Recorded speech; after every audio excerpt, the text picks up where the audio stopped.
随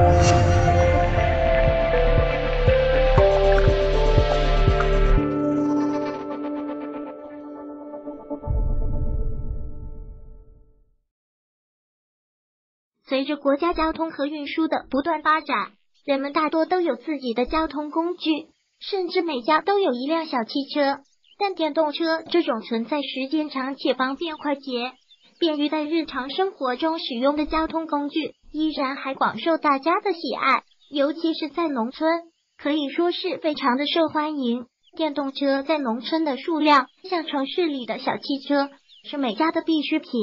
几乎家家都有一辆。上班卖菜接娃都少了这个交通工具。最近国家出台了强制报废电动车的规定，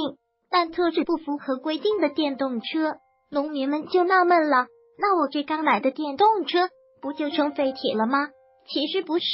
对于不符合规定的电动车有以下条件：一是电动车最高时速不能超过25公里，二是车身整体重量不能超过55公斤，三是功率不得超过400瓦。